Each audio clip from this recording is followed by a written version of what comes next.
Saya yang record, Bu.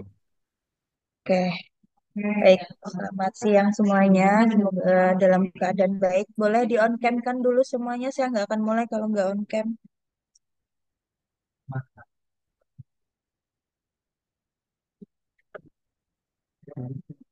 Nah, jadi ini baik ruang parun.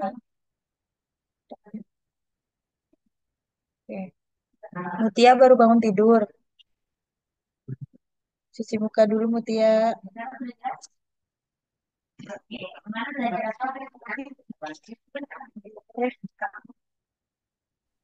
Oh ya, saya belum share ini ya. Ya, sebentar. Ya udah,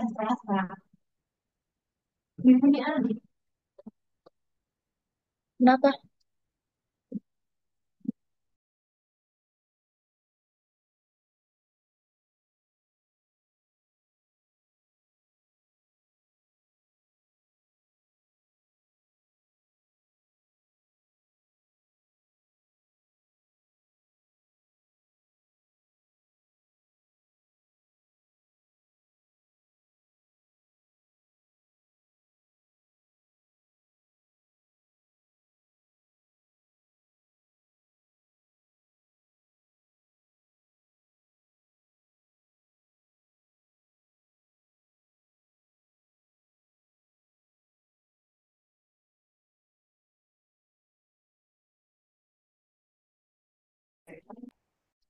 KJ, di info ini kita pertemuan keberapa ya? Udah.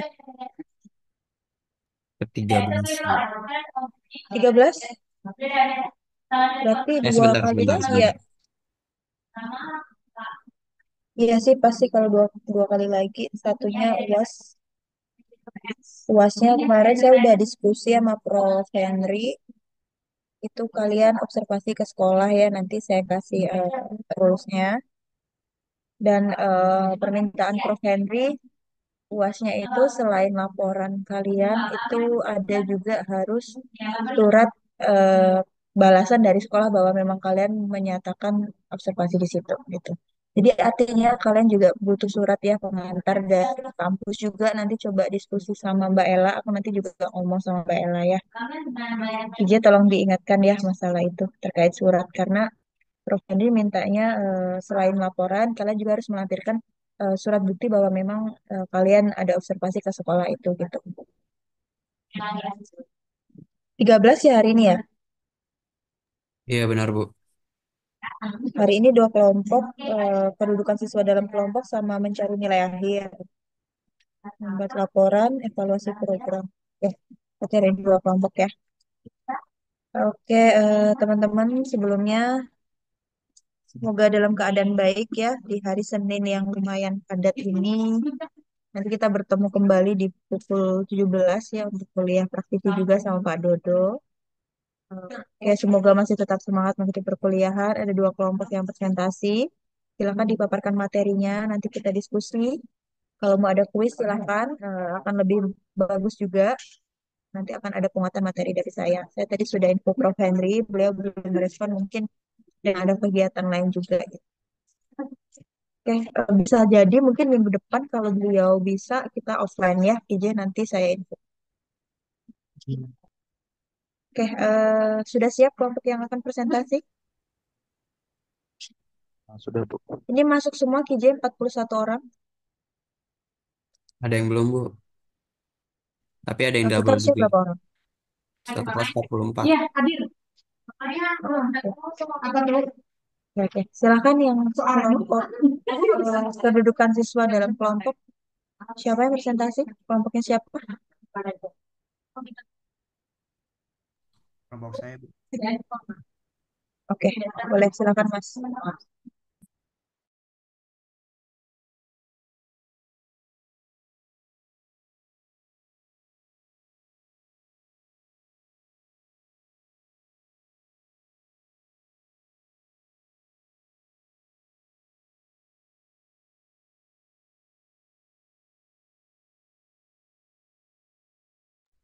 Baik, sebelumnya Assalamualaikum warahmatullahi wabarakatuh.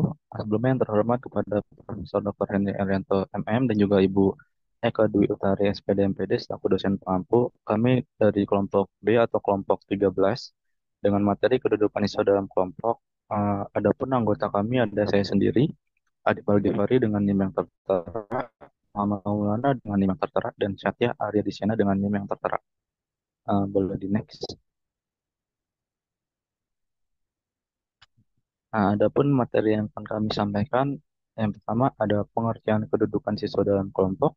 Yang kedua, cara menentukan kedudukan siswa dalam kelompok. Yang ketiga, ada perbedaan antara simple rank, percentile rank, standar deviasi, dan Z-score. Yang keempat, ada penentuan kedudukan siswa terhadap evaluasi hasil pembelajaran. Dan yang kelima, penggunaan metode penentuan tingkat. Boleh di next.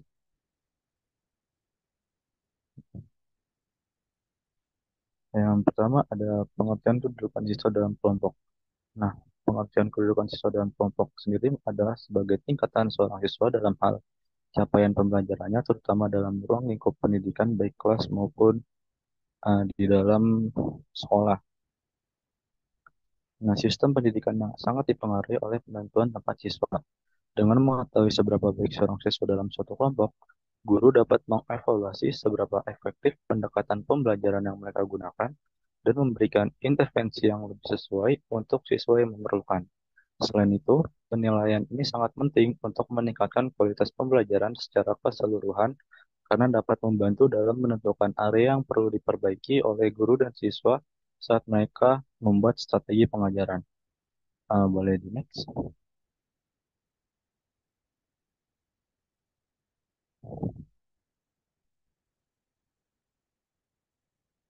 Tujuan mengenali siswa kedudukan siswa dalam kelompok daripada mengukur kedudukan siswa dalam kelompok untuk menilai hasil pembelajaran para siswa dan mengukur kecakapan siswa tersebut di dalam suatu hasil pembelajaran yang memang sudah ditempuh selama ini.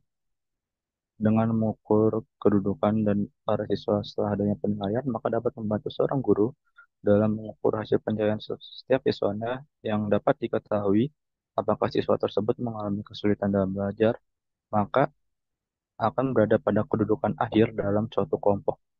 Boleh di next. Nah, adapun tata cara menentukan kedudukan siswa dalam kelompok sendiri ada empat. Yang pertama ada simple rank, yang kedua ada percentile rank atau peringkat persentase, yang ketiga ada melakukan standar deviasi, dan yang keempat penggunaan Z-score. Boleh di next.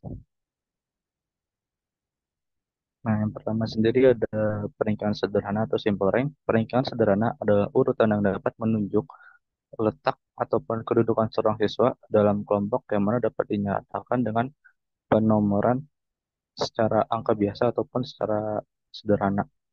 Boleh di next. Sebagai contoh, dapat dilihat dalam materi tersebut ada tabel yang berisi ulangan bahasa Indonesia bagi 20 orang siswa. Dengan melihat deretan skor nilai di atas yang masih berantakan, tentunya kita belum dapat menentukan ranking ataupun kedudukan dalam kelompok tersebut. Maka skor di atas harus terlebih dahulu disusun secara urut dari skor yang paling tinggi sampai ke skor yang paling rendah dengan urutan ke bawah. Langkah selanjutnya dapat ditentukan dengan urutan nomor dari atas yaitu 1, 2, 3, 4, 5, dan seterusnya sampai seluruh siswa memperoleh nomor. Perlu diingat bahwa apabila ada dua atau tiga orang yang kebetulan memiliki skor yang sama, maka dapat diberi nomor urut atau ranking yang sama pula, yaitu rata-rata dari urutan orang yang memiliki urutan skor yang sama tersebut. Boleh di next. Nah, berikut adalah contoh hasil dari peringkat sederhana simple rank. Nah, dapat dilihat bahwa siswa yang mempunyai skor yang sama juga memiliki ranking yang sama, dan juga rank terakhir selalu sama dengan nomor urut siswa atau banyakkah siswa dapat di dalam kelompok tersebut. Boleh di next. Oke, materi selanjutnya akan dijelaskan oleh rekan saya.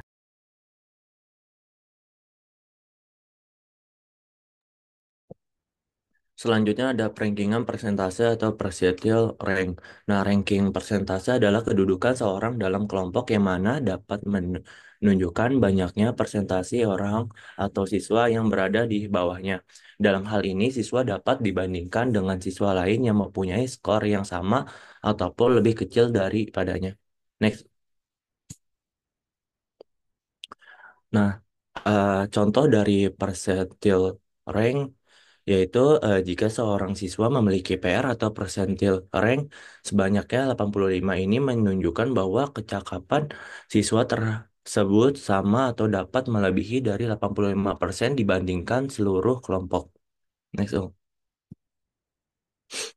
Nah, ini cara menentukan persentil rank. Yang pertama itu menentukan dahulu simple ranknya.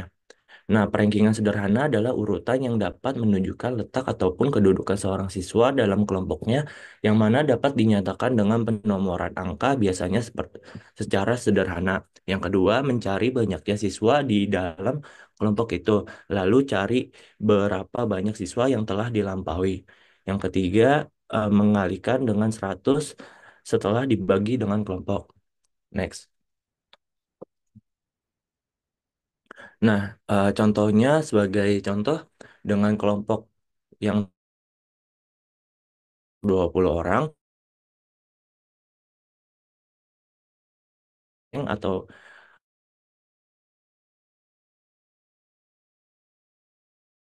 10 orang.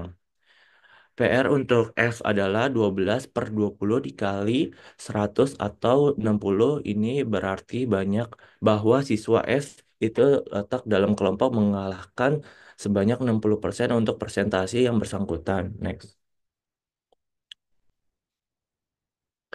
Pengertian standar deviasi.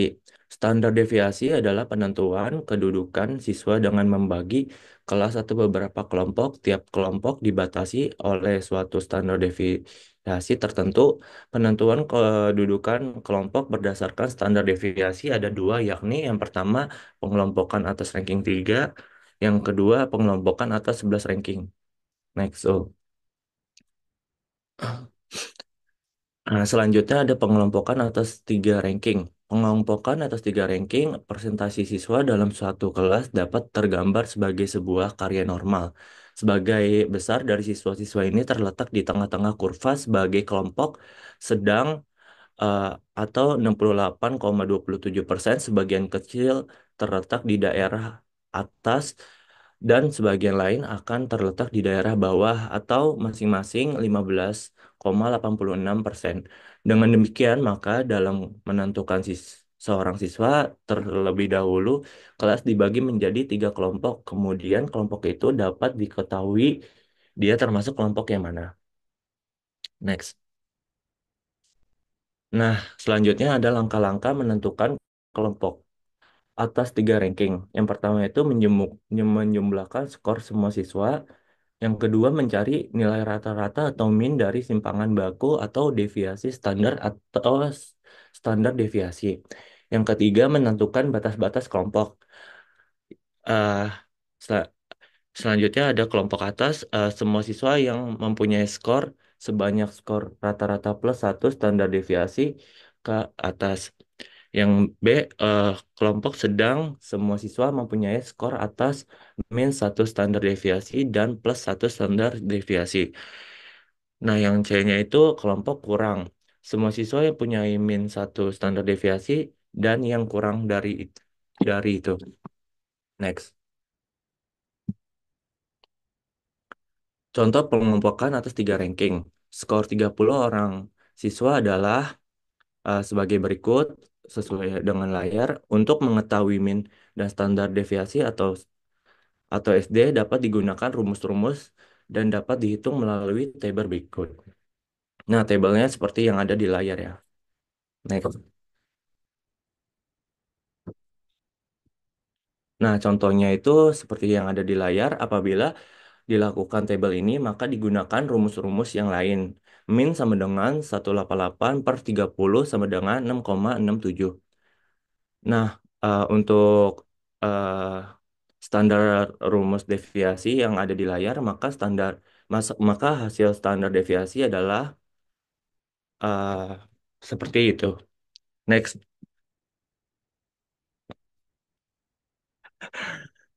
Batas-batas kelompok sedang adalah 6,6,27 dikurang 1,12 sama dengan 5,15.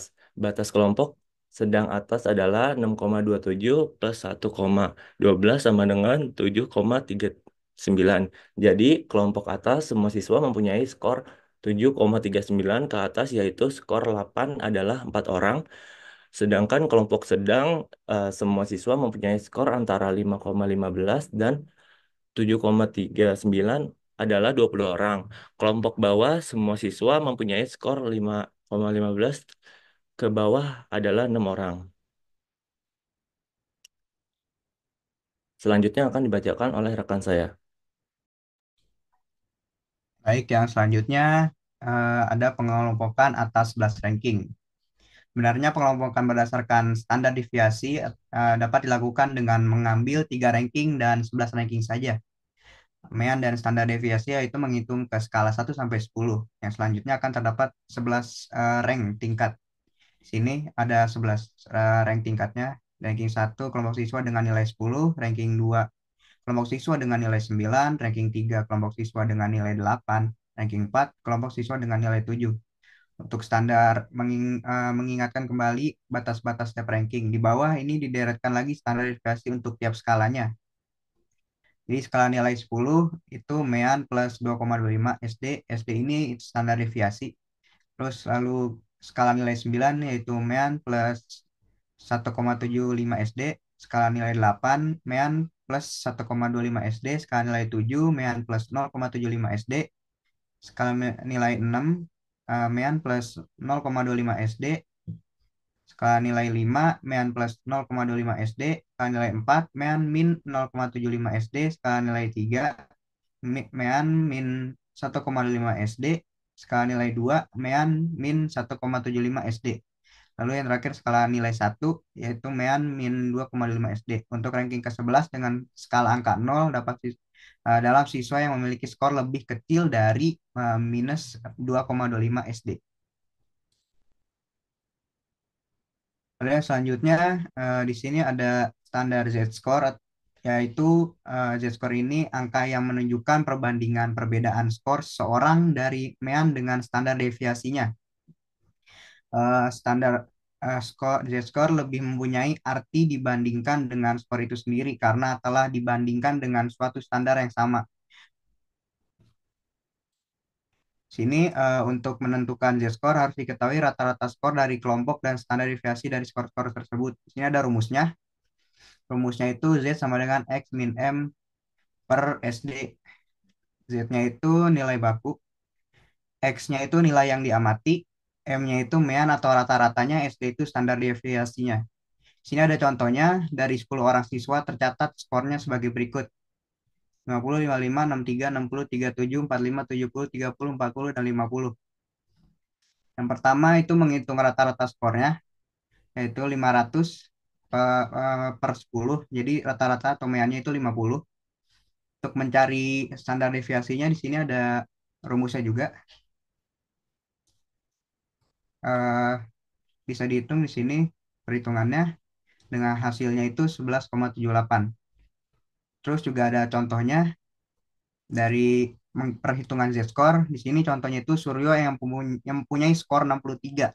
Maka Z-score-nya adalah bisa dimasukkan X atau skornya itu adalah 63 dikurang M atau meannya. Meannya di sini ada 50 per standar deviasinya yaitu 11,78. Hasilnya plus 10. Lalu di sini juga ada contoh yang kedua, kita yang mempunyai skor 37, maka Z-skornya ini kita masukkan, X-nya itu 37, lalu min M, M-nya itu 50 per standar deviasinya 11,78. Hasilnya min Z-skornya itu minus 1,10. Jadi Z-skor positif yang di atas rata-rata dan yang negatif itu yang artinya itu yang di bawah rata-rata.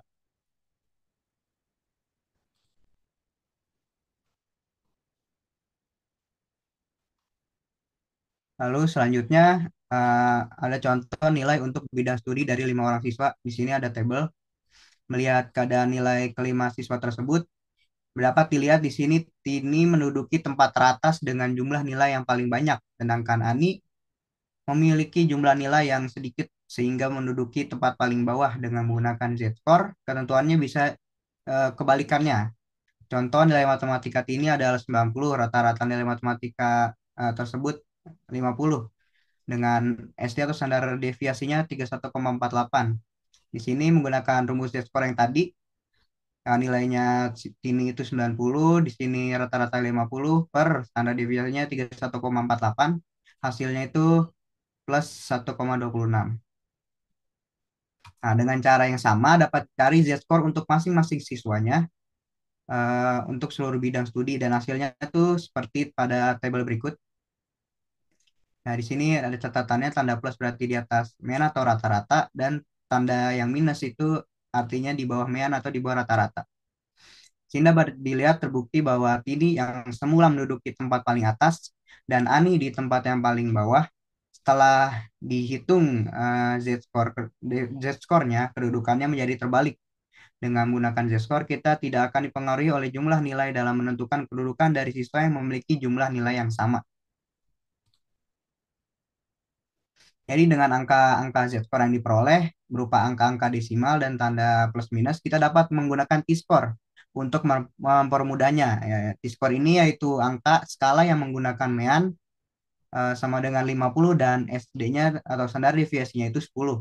Jadi skala T-score ini dapat dicari dengan cara mengalihkan Z-score dengan 10, lalu kemudian hasilnya ditambah dengan 50. Sini rumusnya. Jika belum diketahui Z-score-nya, dihitung dulu Z-score-nya seperti pada rumus yang sebelah kanan. Ini di sini ada contohnya Z-score plus 1,20, T-score-nya 62. Jadi 1,20-nya itu eh, dikali 10 dulu jadi 12, lalu ditambah 50. Jadi 50 tambah 12 hasilnya 62.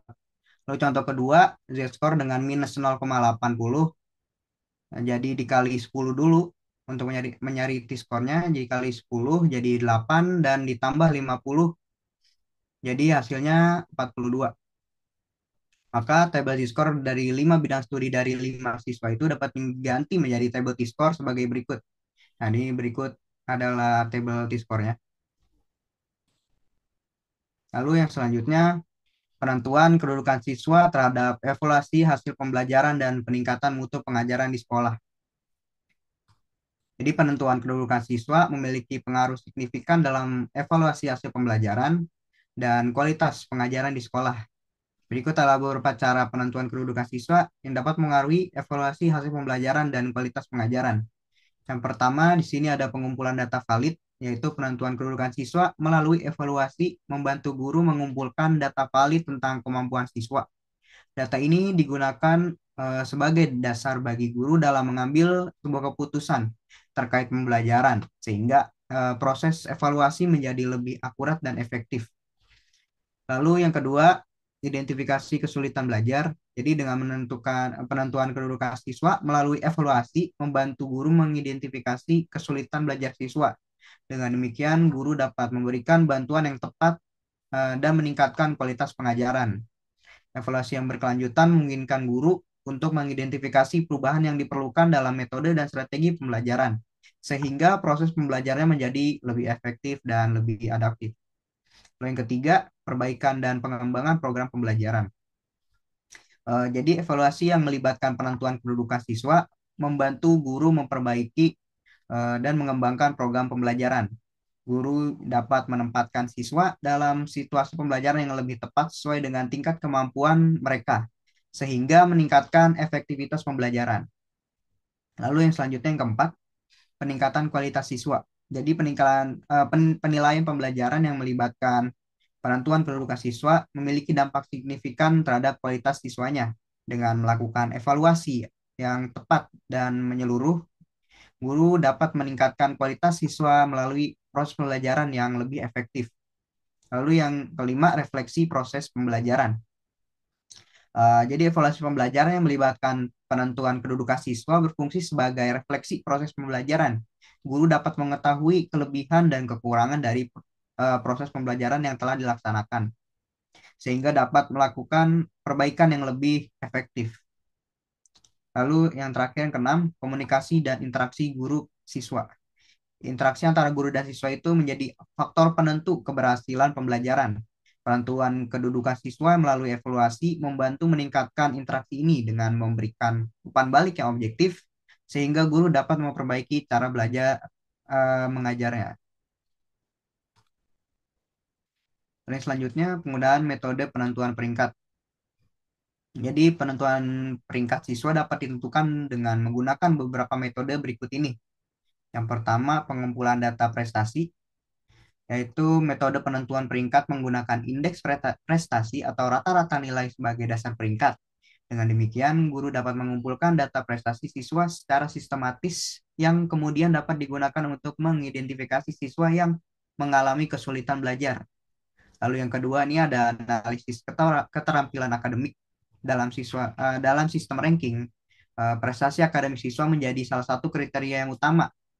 Analisis keterampilan akademik ini juga membantu guru memahami kemampuan siswa secara lebih spesifik sehingga mereka dapat mengidentifikasi siswa yang memerlukan bantuan tambahan. Lalu yang ketiga, pengenalan kesulitan belajar. Jadi penentuan peringkat membantu guru mengenali siswa yang berada di bawah rata-rata atau memiliki prestasi yang lebih rendah dibandingkan dengan teman-temannya. Hal ini dapat menjadi indikasi bahwa siswa tersebut mungkin mengalami kesulitan yang belajar. Lalu yang keempat, evaluasi strategi pembelajaran dengan menggunakan data prestasi dan analisis keterampilan akademik, guru dapat mengevaluasi strategi pembelajaran yang digunakan. Jika terdapat siswa yang tidak mencapai target, maka guru dapat menyesuaikan strategi pembelajaran untuk lebih sesuai dengan kebutuhan dan karakteristik siswa tersebut. Lalu yang terakhir, yang kelima, pengembangan strategi pembelajaran khusus. Jadi guru dapat mengembangkan strategi pembelajaran khusus untuk siswa yang mengalami kesulitan belajar. Misalnya, untuk siswa yang diseleksia, guru dapat menggunakan metode pembelajaran yang lebih adaptif seperti metode EJA, metode Vernet, atau metode Gillingham.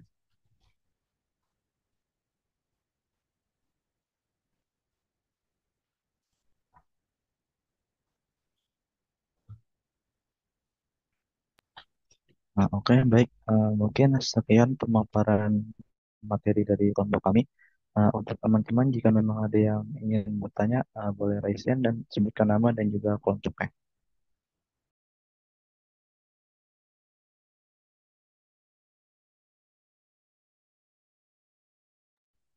Eh, Boleh, Rafli? Oke, perkenalkan saya Retno Mutakin dari kelompok, Duh, lupa kalau nama kelompoknya berapa. Di pertanyaannya yaitu, jadi apakah mungkin nih metode penentuan peringkat itu berdampak negatif pada motivasi belajar siswa? Mungkin bisa dijelasin alasan dan bagaimana seorang guru itu dapat mengatasi masalah tersebut. Terima kasih, itu aja. Oke, terima kasih Rafli atas pertanyaannya. Boleh selanjutnya Algi. Terima kasih Adib. Nama saya Muhammad Ali Fahri dari kelompok 9. Pertanyaannya, apakah penting untuk melakukan penentuan kedudukan siswa dalam kelompok? Terima kasih. Baik, terima kasih Algi atas pertanyaannya. Mungkin selanjutnya ada Zaki. Boleh? Oke, sebelumnya terima kasih kepada kelompok yang berpresentasi. Perkenalkan, nama saya Muhammad Zaki Haris. Saya ingin bertanya, menurut kelompok kalian nih, bagaimana sih cara menentukan kedudukan siswa dalam kelompok di dalam kurikulum Merdeka? Terima kasih. Baik, terima kasih Zaki atas pertanyaannya. Mungkin untuk menjawab pertanyaan dari teman-teman sekalian, kelompok kami butuh waktu untuk berdiskusi sekitar 4 menit. Terima kasih. Hari ini dua kelompok nggak kita? Dua kelompok kan KJ? Berarti lanjut di kelompok selanjutnya aja Mas. Nanti kalian sambil ada waktu silakan cari jawabannya. Silakan kelompok selanjutnya untuk presentasi. Baik Ibu, mungkin untuk Ya, selanjutnya dipersilahkan. ya, oke. Terima kasih Mas. Ya, Ibu izin share screen ya, Bu. Ya, silakan Mbak.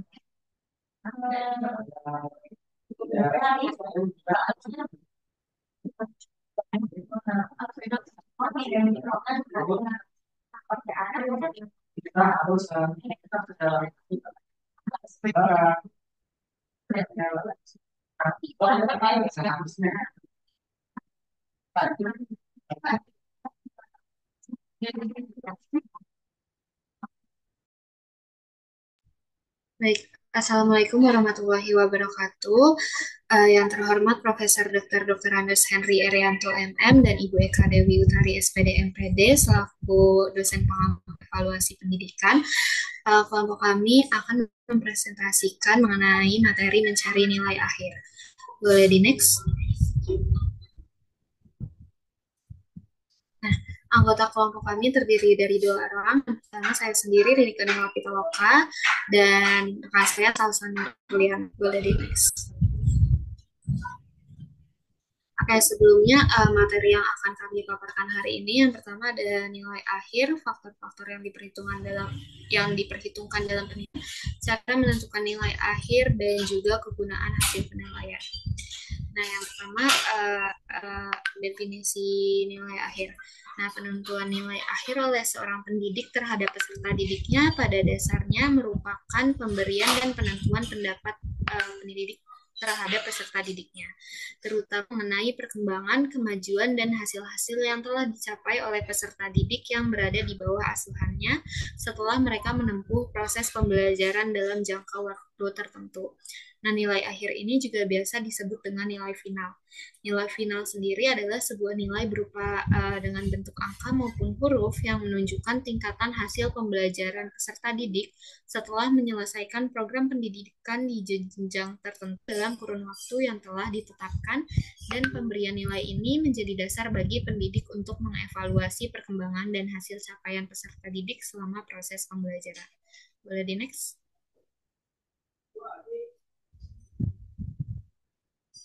Terus, Oke, materi Oke, selanjutnya di sini ada faktor-faktor yang diperhitungkan dalam penilaian. Yang pertama di sini ada prestasi atau pencapaian.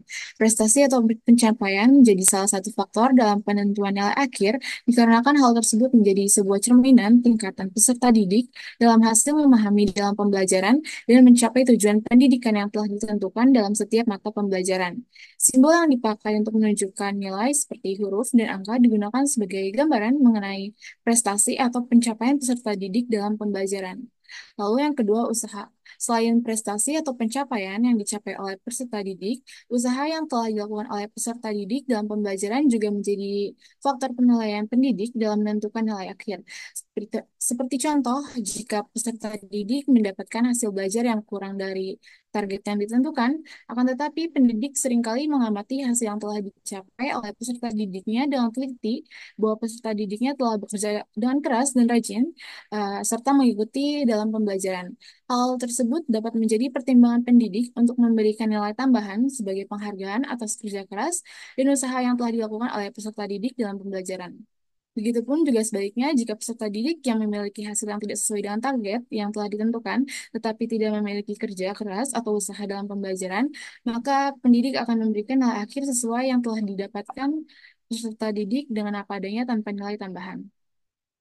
Lalu yang ketiga ada aspek pribadi dan sosial.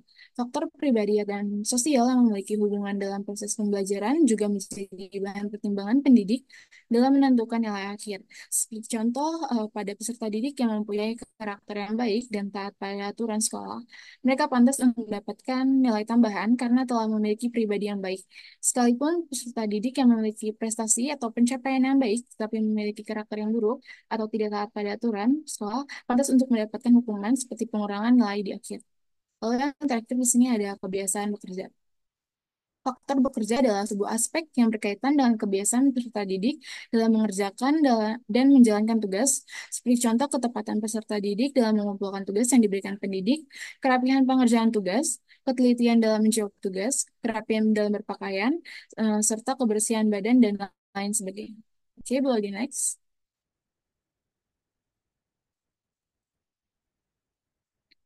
Selanjutnya akan dijelaskan oleh rekan saya.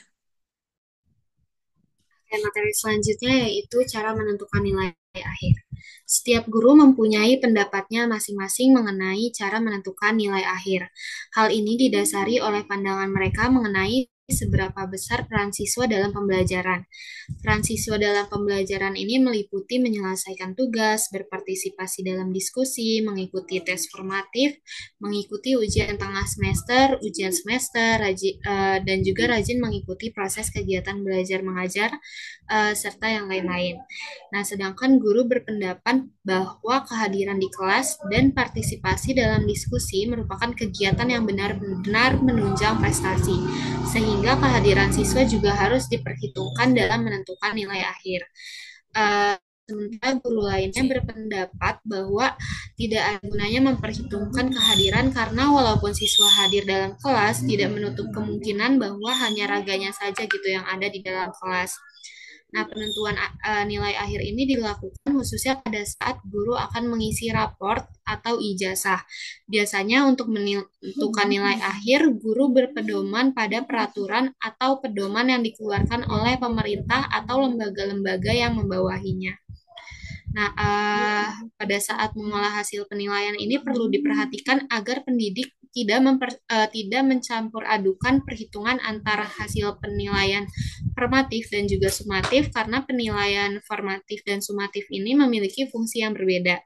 Penilaian formatif dimaksudkan untuk memberikan umpan balik pada proses hingga penilaian formatif tidak menjadi faktor penentu atau pemisah nilai akhir.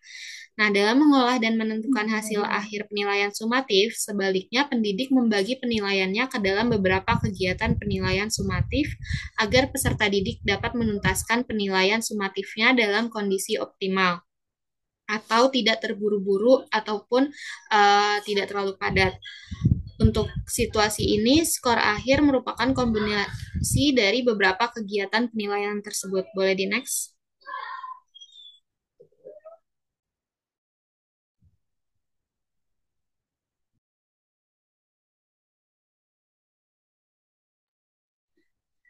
Nah, contoh proses pengolahan tujuan pembelajaran menjadi nilai akhir itu ada dua. Yang pertama, bila pengukuran pencapaian dilakukan untuk setiap tujuan pembelajaran dengan data kuantitatif atau angka pencapaian.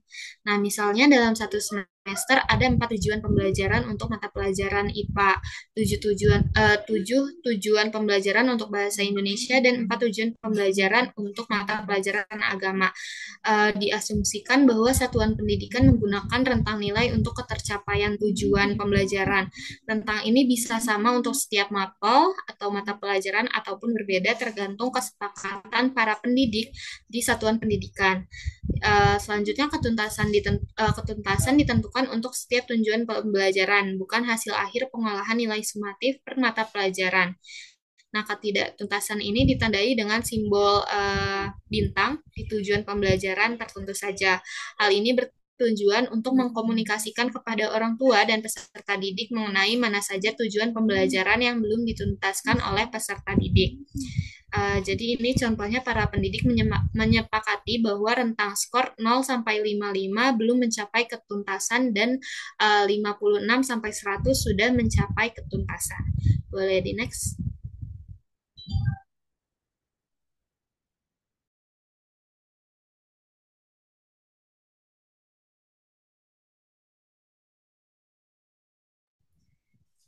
Yang kedua yaitu bila pengukuran pencapaian dilakukan untuk setiap tujuan pembelajaran dengan data kualitatif atau skala dengan deskriptor.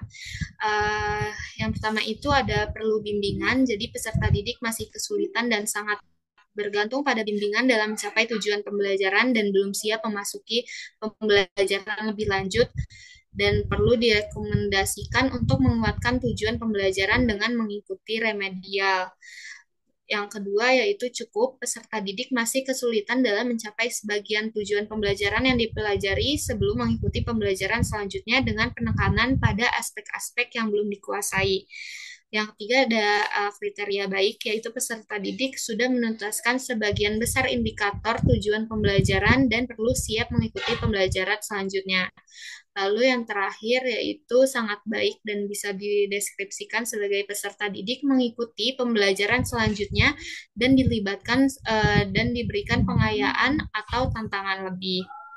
Nah, penilaian pencapaian hasil belajar peserta didik ini dilakukan dengan membandingkan pencapaian hasil belajar peserta didik dengan kriteria ketercapaian tujuan pembelajaran. Kriteria ini bukan berupa angka, melainkan kalimat yang menjelaskan penguasaan kompetensi pada tujuan pembelajaran. Misalnya, peserta didik menguasai semua indikator tanpa banyak menghadapi kesulitan. Boleh di next? Selanjutnya yaitu pengolahan hasil penilaian untuk rapor.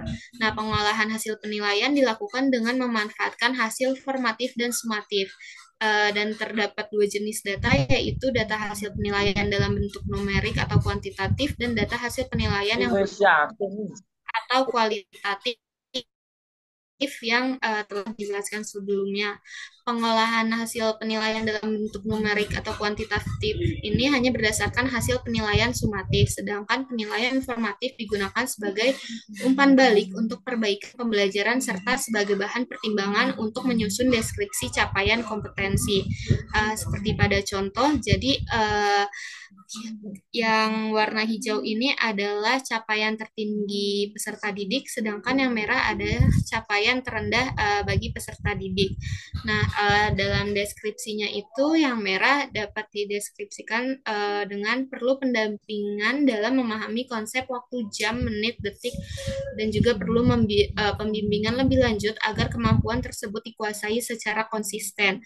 Selanjutnya, untuk yang capaian tertinggi dapat dideskripsikan dengan kalimat menunjukkan penguasaan yang baik dalam memprediksi kondisi cuaca dan membedakan siang serta malam.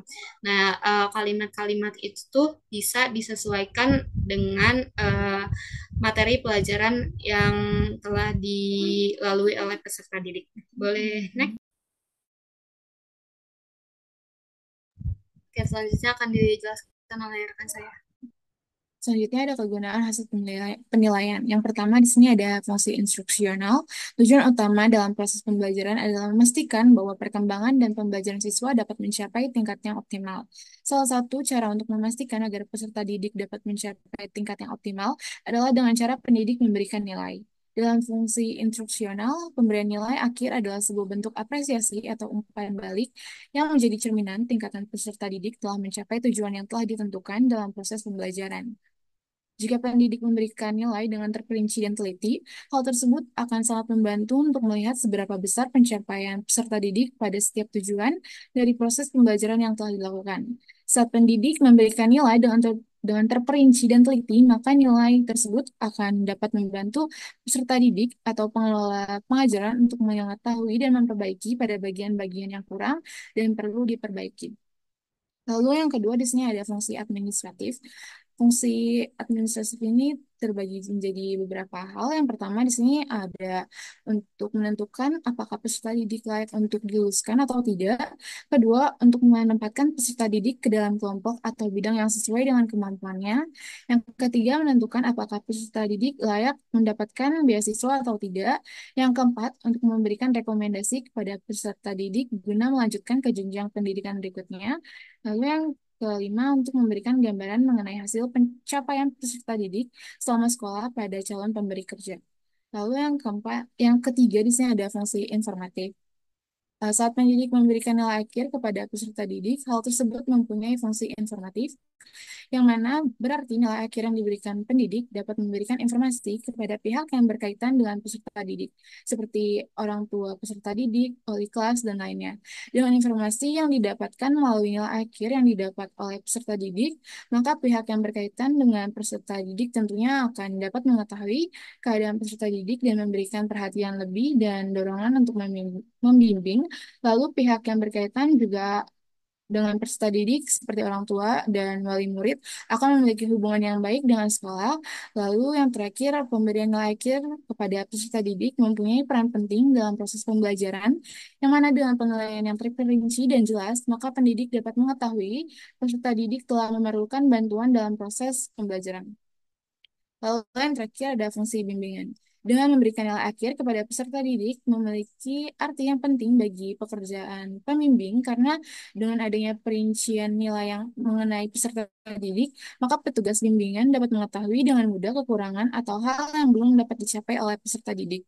Sehingga pembimbing dapat memberikan bantuan dan bekerja lebih terarah serta fokus kepada peserta didik agar mereka dapat mencapai hasil belajar yang maksimal sesuai dengan tujuan pendidikan.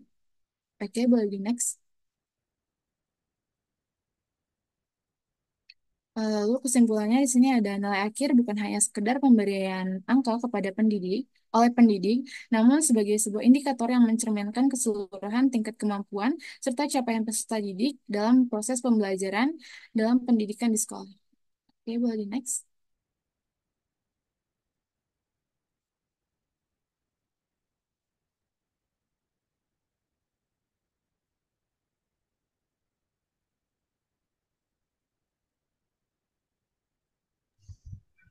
Oke, baik. Sekian presentasi dari kelompok kami. Jika ada yang ingin bertanya, boleh untuk present dan menyebutkan pertanyaannya.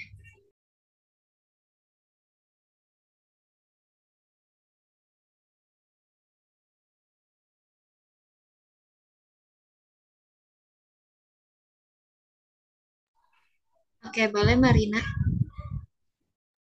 Baik, perkenalkan nama saya Marina Aska dari kelompok 11. Izin bertanya, bagaimana sih cara memastikan bahwa perhitungan nilai akhir itu tidak mengalami suatu kesalahan? Terima kasih. Baik, terima kasih Marina atas pertanyaannya. Boleh selanjutnya ada Sapna.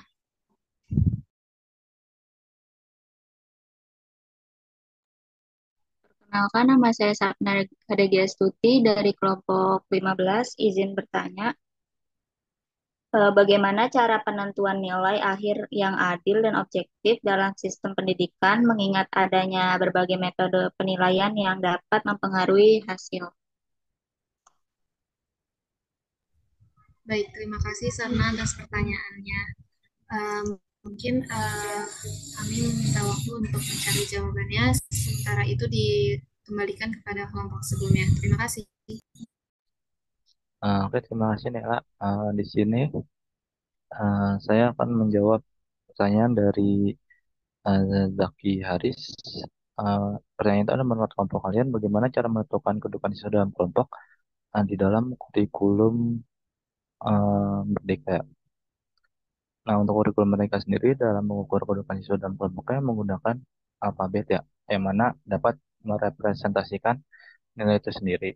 Jadi menurut kelompok kami untuk menentukan kedudukan siswa dalam suatu kelompok, kita dapat menggunakan standar deviasi dengan membagi siswa di dalam beberapa kelompok berdasarkan alfabet yang merepresentasikan nilai mereka. Sebagai contohnya, ada anak yang dengan nilai 86 ke atas, yaitu dapat dikategorikan sebagai kelompok nilai dengan merepresentasi alfabet A. A- ataupun ada kelompok lain yang dengan nilai di bawah 86 tersebut dapat direpresentasikan dengan alfabet nilai B. Apakah sudah jelas, Jaki?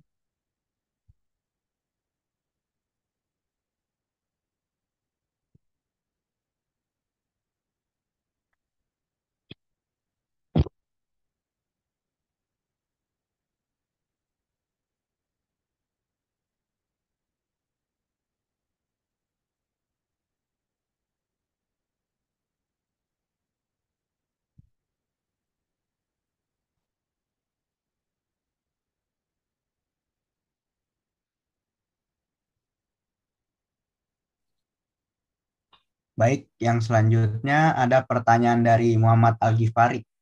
Jadi pertanyaannya adalah, apakah penting untuk melakukan penentuan kedudukan siswa dalam kelompok? Oke, jawabannya jadi untuk penentuan kedudukan siswa dalam kelompok sendiri itu merupakan hal yang penting ya untuk dilakukan karena Hal ini juga sebagai bagian dari rangkaian dari proses evaluasi yang harus dilakukan. Jadi dengan evaluasi tersebut, guru jadi mengetahui siswa mana yang memenuhi kualifikasi di dalam sebuah kelompok dan siswa yang harus diberikan perhatian lebih karena belum memenuhi kualifikasi di dalam kelompok tersebut. Bagaimana Algi? Apakah sudah terjawab?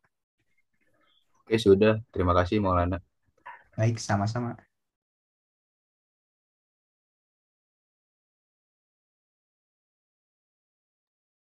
Selanjutnya saya ingin menjawab pertanyaan dari Rafli Mam. Apakah mungkin metode penentuan peringkat berdampak negatif pada motivasi belajar siswa? Jelaskan alasannya dan bagaimana guru dapat mengatasinya. Nah, jawabannya betul. Metode peringkat dapat menimbulkan dampak negatif, terutama bagi siswa yang konsisten berada di peringkat bawah. Hal ini bisa membuat mereka merasa kurang mampu yang berujung pada penurunan motivasi belajar. Guru dapat mengatasi dengan fokus pada perkembangan individu daripada sekedar peringkat, memberikan penghargaan untuk meningkatkan pribadi dan mendorong siswa untuk bersaing dengan pencapaian mereka sendiri alih-alih hanya dengan rekan mereka.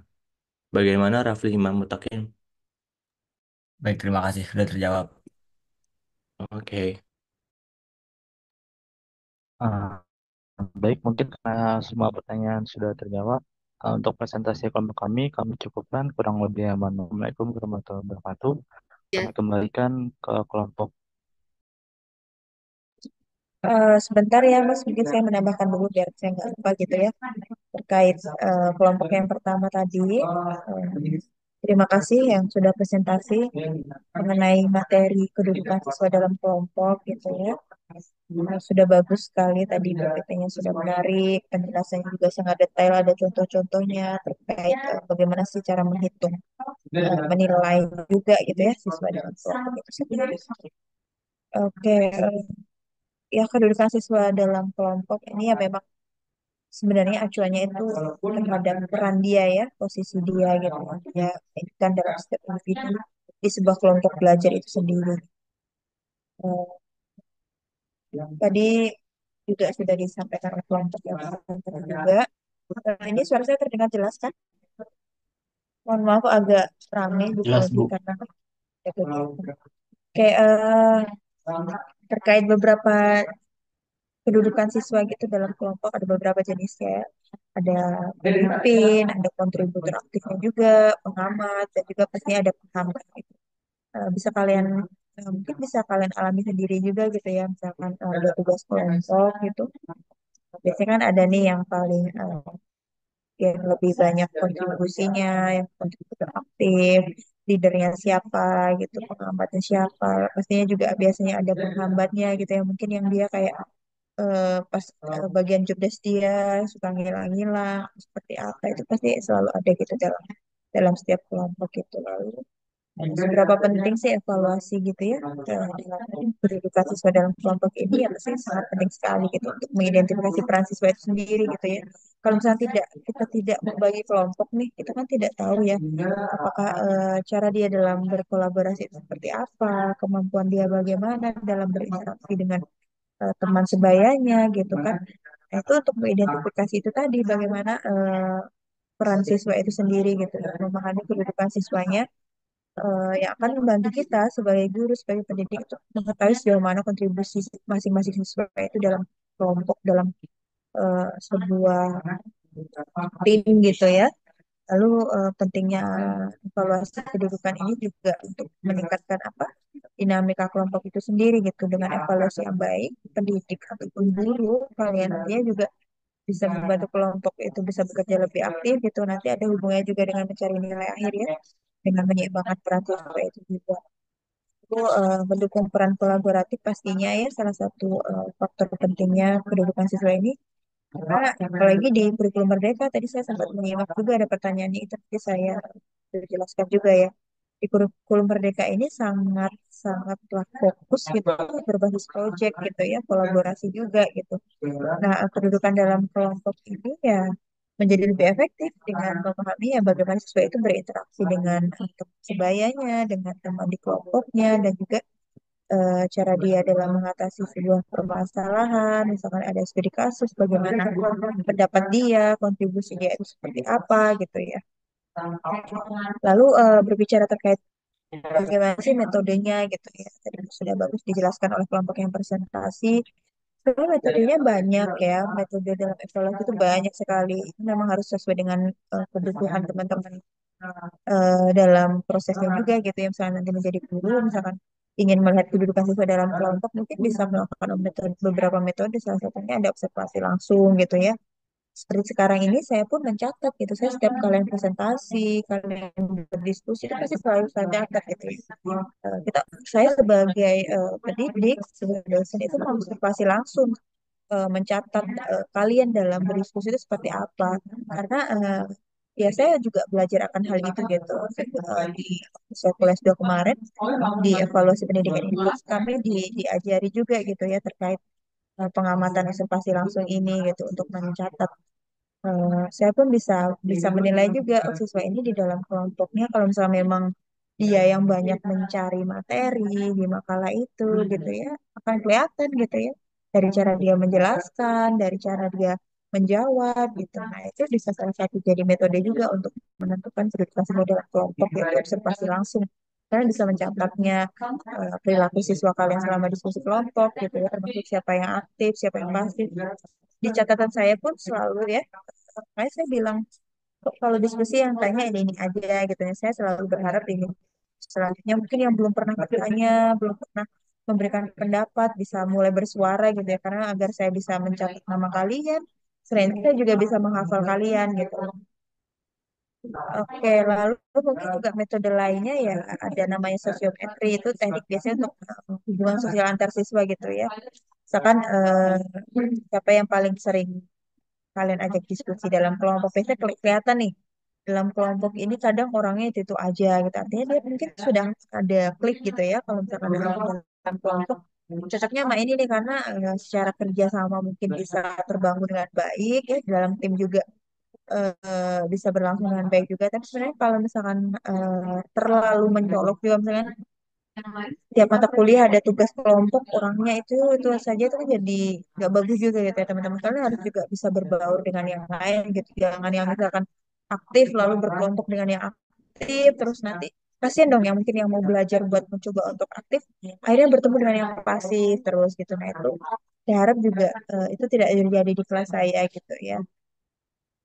Lalu analisis hasil kerja kelompok, yaitu tadi yang menilai produk ataupun hasil kerja kelompok kalian untuk melihat siapa yang mungkin berkontribusi lebih besar gitu. Kalau mungkin secara laporan gitu ya, secara dokumen gitu mungkin tidak terlalu terlihat gitu ya. Tapi kalau untuk kayak diskusi gini, lalu kalian presentasi, kemudian kalian coba mungkin tanya jawab segala macam dan situ kan lebih kelihatan ya siapa yang mungkin berkontribusi aktif, sering nanya, memberikan pendapat gitu ya. Lalu teman-teman mungkin bisa melakukan beberapa langkah praktis gitu dalam evaluasi kedudukan siswa dalam kelompok ini ya. Bisa dengan merancang rubrik penilaian gitu ya. Rubrik ini bisa mencapai eh, tujuan kalian untuk menentukan siapa sih di kelompok ini siswanya yang berpartisipasi aktif, yang mungkin komunikasinya baik, berkontribusi secara ide yang kelihatan lebih banyak gitu ya. Kita bisa punya rubrik penilaiannya gitu. Di RPS kami pun juga itu ada gitu ya rubrik penilaian untuk melihat untuk menentukan penilaian mahasiswa saya gitu ya terkait biasanya ada aspek partisipasinya dia bagaimana kontribusi idenya bagaimana dan cara dia berkomunikasinya bagaimana lalu juga menggunakan langkah-langkah praktis lainnya yang bisa menggunakan instrumen yang valid juga gitu ya dan selain itu juga harus memberikan umpan balik. Nah, saya menyimak beberapa pertanyaan tadi ya menarik pertanyaannya gitu. Mungkin nggak sih peringkat kedudukan siswa dalam kelompok itu berdampak negatif gitu ya terhadap motivasi belajar siswa gitu. Bagaimana sih kita sebagai guru, sebagai pendidik mengatasinya gitu. Jadi sudah benar juga yang disampaikan oleh pemateri gitu.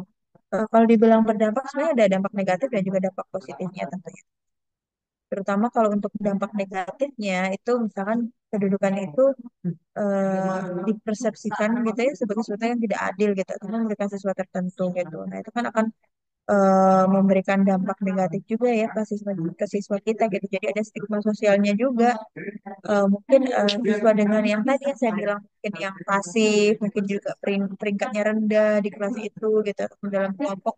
Jadi merasa malu ataupun minder gitu sehingga mereka tuh akan ada rasa enggan gitu ya untuk berpartisipasi lebih lanjut. Makanya saya berharap untuk pembagian kelompok itu jangan berkelompok yang memang sama orang-orang itu aja gitu. Kalian harus banyak mengeksplor gitu ya. Eh, Cari teman kalian yang lain juga gitu. Kasih dia juga kesempatan untuk belajar aktif gitu ya.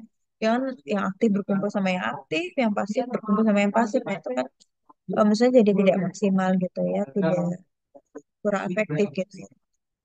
Lalu juga ketimpangan peran juga gitu ya. Kadang siswa mungkin yang selalu diberi peran rendah yang cuma kayak ngamatin atau misalnya kayak tugas kelompok kayak notulen doang gitu, nah, mungkin akan merasa kurang dihargai sehingga motivasi mereka tuh jadi menurun gitu ya.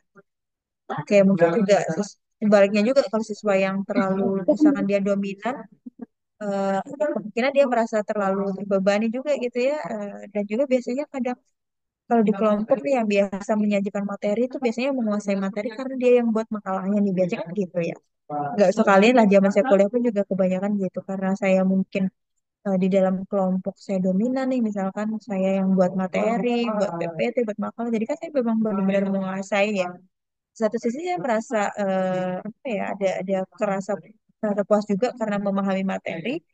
Satu sisi terbebani dan lainnya juga ada rasa bosan gitu karena memang kayak selalu misalnya di kelompok ditunjuk dia jadi pemateri gitu padahal mungkin dia pengen nyoba jadi moderator atau mungkin notulen yang mungkin kontribusinya tidak terlalu ini gitu ya tapi takutnya kalau misalnya kalian tidak mempunyai rasa itu gitu adanya rasanya pengen terlihat dominan terus nah itu kan kurang bagus juga ya teman-teman apalagi kalau di kayak kurikulum merdeka itu kalian harus membiasakan siswa kalian untuk berbasis project gitu ya jadi memang harus ada kolaborasi jangan jangan menonjol sendiri gitu ya lalu apalagi ya mungkin caranya guru itu mengatasinya ya menurut saya harus fokus pada kolaborasi ya bukan kompetisi gitu mungkin juga kita menghindari saling membandingkan gitu ya. Lalu fokus penilaian itu pada hasil kelompok secara keseluruhan bukan individu yang secara berlebihan yang mungkin karena saya kenal sama si A ya udah deh pasti dia yang ngerjain semuanya nilainya 100 ya jangan gitu ya kita juga harus objektif juga gitu menilai secara kelulusan proyek yang kita berikan makanya lebih better gitu bagusnya kalau misalnya contohnya ya udah kolaborasi proyek gitu bukan yang secara individu sendiri gitu ya. Lalu mungkin cara mengatasinya ya rotasi peran tadi ya, kasih kesempatan yang sama ke semua siswa gitu. Jadi suatu kita tuh sebagai guru misalnya apa ya rotasi perannya tuh secara gantian gitu loh. Misalnya si A yang biasa jadi pimpin leader gitu, kita kita rotasi ya udah dia jadi satu lain aja ganti yang mungkin sebelumnya pasif dia jadi penyaji gitu ya. Tadi ada pertanyaan juga ya terkait kurikulum merdeka. Nah, bagaimana cara menentukan kedudukan siswa dalam kelompok gitu dalam kurikulum merdeka ini? Yaitu tadi karena kurikulum merdeka itu kan prinsipnya kolaborasi ya, diferensiasi juga gitu ya, pembelajaran berbasis proyek gitu. Nah, kurikulum merdeka ini sebenarnya lebih menekankan keterlibatan siswa itu secara aktif dan juga memberikan ruang bagi siswa untuk berkembang gitu ya sesuai minat dan kemampuannya gitu. Nanti teman-teman akan mengalami gitu ketika PKM gitu. Mungkin ada cerita yang mahasiswa yang sudah PKM itu di satu mata pelajaran itu hanya beberapa kali pertemuan teori selanjutnya itu kan berbasis proyek aja gitu ya kolaborasi. Nah itu sebenarnya kurikulum merdeka ini udah sangat mendukung sekali gitu untuk mengenai kedudukan siswa dalam kelompok gitu ya karena memang mereka outputnya itu memang berbasis project juga gitu ya. Oke, lalu kalau untuk di kurikulum merdeka bagaimana sih Bu langkah-langkahnya gitu ya menentukan kedudukan siswa itu ya pertama mengidentifikasi profil siswa, menganalisis kecakapan individunya gitu ya. Mungkin kita bisa menggunakan asesmen atau portofolionya juga untuk melihat ini individu ini dia kayaknya cenderung bisa jadi leader, bisa jadi misalkan apa namanya kalau dia mempunyai kecerdasan interpersonal yang kuat gitu ya, yang mungkin lebih cenderung ke fasilitator, diskusi gitu ya, dia cocok banget nih untuk apa namanya sebagai fasilitator diskusi gitu. Kalau misalkan tapi kalian menemukan siswa yang mungkin kecerdasan logisnya lebih cocok menangani analisis data, ya arahkan ke situ juga gitu ya. Mereka harus bisa mengidentifikasi maka kenapa di awal dulu saya selalu bilang pentingnya analisis itu ya, analisis kebutuhan itu sangat penting kalian lakukan ketika kalian nanti mungkin menjadi wali kelas ataupun mengajar di satu kelas yang banyak gitu ya. Misalnya kelas A, B, C, itu kan pasti orang-orang siswa-siswanya kan berbeda-beda. Nah, pentingnya makan analisis kebutuhan untuk tahu minat dia gitu ya, gaya belajar dia bagaimana gitu. Nah, itu kan untuk menentukan juga kita menggunakan metode yang cocok seperti apa, media yang cocok seperti apa. Misalkan kolaborasi di dalam kelompok ini si A ini cocoknya jadi apa gitu ya. Nah, itu tadi untuk menentukan juga peran dia dalam kelompok gitu ya. Misalkan ya itu tadi misalkan dia terlalu apa siswa dengan kecerdasan interpersonal yang kuat, ya itu mungkin bisa diarahkan untuk menjadi fasilitator diskusi, bisa jadi moderator juga gitu ya. Oke, itu tambahan dari saya gitu ya. Silakan dilanjutkan yang akan dijawab di kelompok selanjutnya tadi.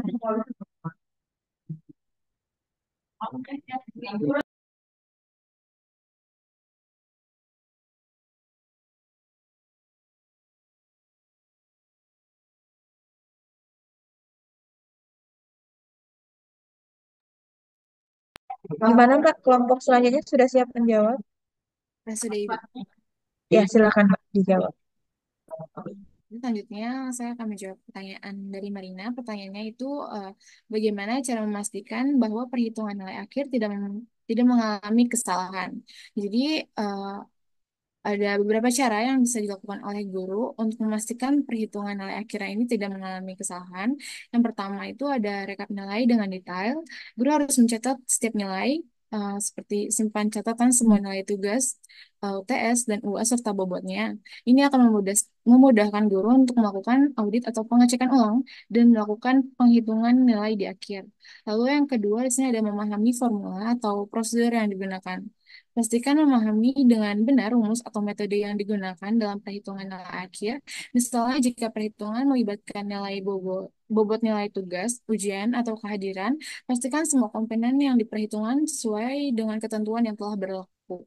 Lalu yang ketiga, ada ketentuan alat hitung yang tepat.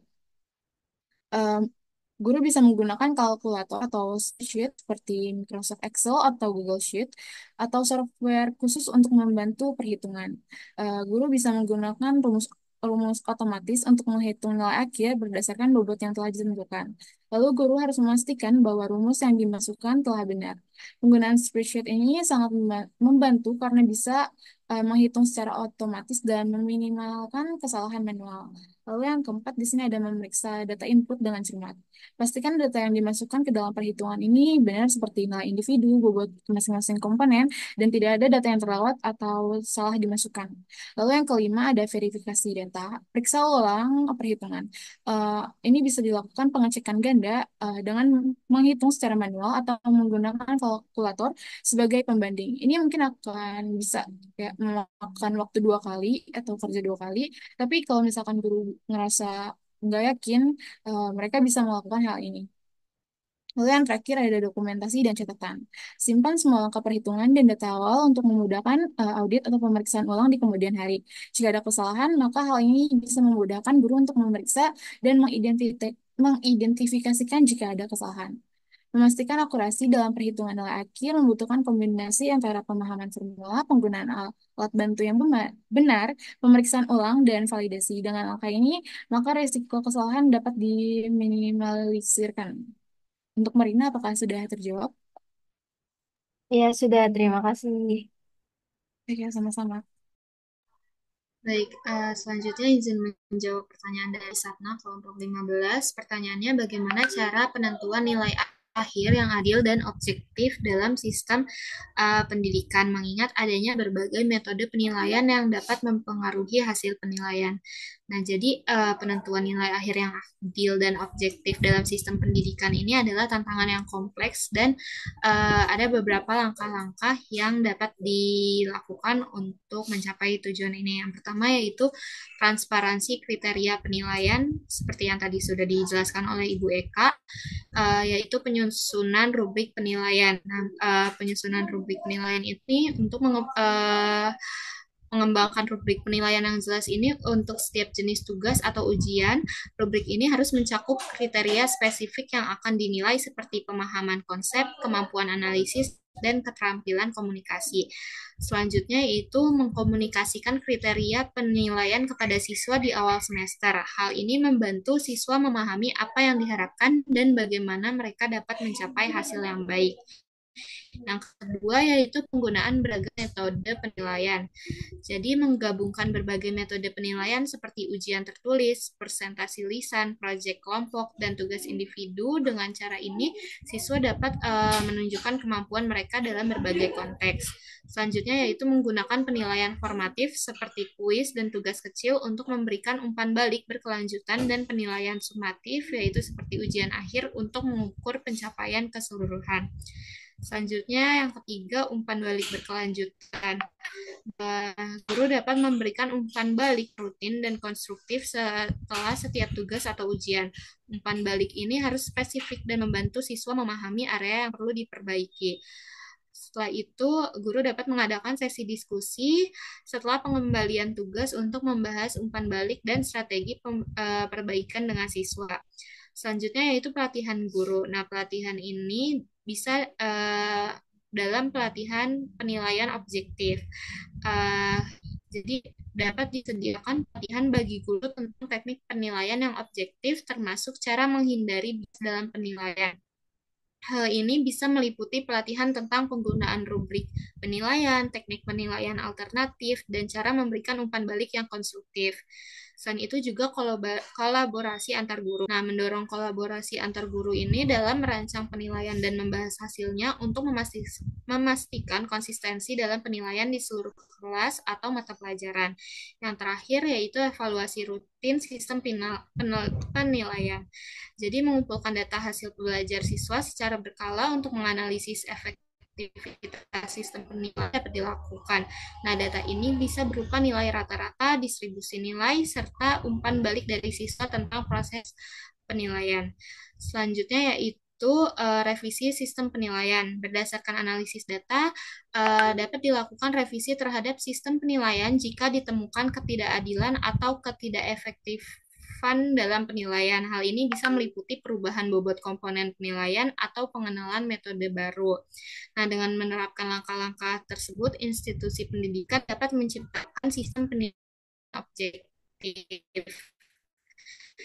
Selain itu, transparansi dalam kriteria, penggunaan metode beragam, umpan balik berkelanjutan, pelatihan guru yang memadai, dan evaluasi rutin ini akan membantu memastikan bahwa nilai akhir mencerminkan kemampuan sebenarnya dari siswa, serta mendukung proses belajar mereka secara keseluruhan.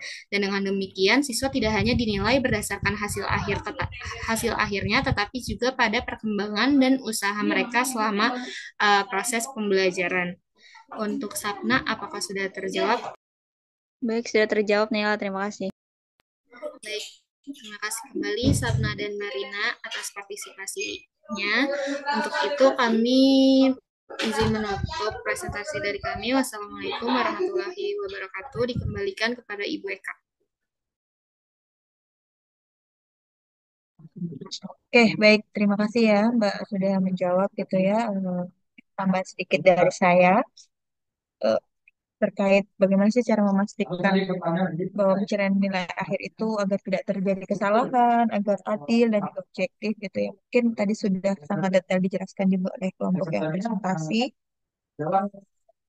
terkait tipsnya ataupun langkah-langkahnya ya pasti kita harus bisa menetapkan komponen penilaiannya secara jelas gitu ya. Kita harus bisa menjelaskan di awal pembobotan penilaiannya gitu misalnya tugas berapa kayak misalkan kita nih kalau mau awal-awal kuliah kan biasanya ada maparin kontrak perkuliahan ya di situ kan dijelaskan dengan detail gitu ya tugas itu berapa persen UTS berapa persen ujian akhir semester berapa persen nah itu kan transparansi banget ya misalkan tugas kalian nanti nilainya berapa, UTS berapa, kemudian informasi apa gitu ya. Tadi benar yang disampaikan kelompok yang presentasi juga gunakan rubrik penilaian gitu agar setiap komponen itu apa proses pemberian juga skornya lebih objektif gitu. Bisa juga kalau misalnya mau pakai apa ya tambahan alat gitu ya sistem yang mendukung bisa pakai Excel, bisa pakai Google Sheet juga gitu. Lalu bisa juga tuh kalau mau pakai yang apa penskoran yang pernah saya kasih itu ya untuk misalkan kalian ada kuis, ada soal apa gitu kan di situ bisa tertera ya ada kunci jawabannya gitu. Dan jelaslah kalau misalkan mau pakai sistem penilaian digital juga bisa tuh pakai LMS gitu-gitu ya. Oke, pastikan juga adanya double check juga ya teman-teman. Data yang kalian input itu pastikan diverifikasi juga, nggak cukup sekali gitu ya. Kadang kan kita namanya manusia ya kalau misalkan koreksi atau manual, nanti takutnya ada kesalahan atau apa gitu. Pastikan juga ada double check juga gitu. Oke, apa lagi ya mungkin juga ya itu sih lebih penting yang pasti transparansi agar lebih objektif juga gitu secara di awal itu dijelasin bagaimana simulasi perhitungannya gitu ya misalkan ada tugas ada UTS ada UAS berapa persen gitu buat rubrik penilaian secara poin-poinnya secara jelas juga gitu ya ya itu tadi kesalahan dalam mencari nilai akhir itu ya bisa kita minimalkan tadi dengan menetapkan sistem yang jelas, bisa juga menggunakan teknologi, bisa dibantu dengan Excel gitu ya. Kalau misalkan kadang ragu pakai kalkulator atau pakai apa gitu, bisa pakai Excel kan bisa pakai rumus tuh. Lalu juga melakukan validasi berlapis, double check ya, memberikan transparansi kepada siswa. Oke, mungkin itu saja tambahan dari saya. Ada lagi yang ingin ditanyakan? Cukup? Oke, baik. Saya mau ada lanjut kelas lagi ya setelah ini. Kalau tidak ada,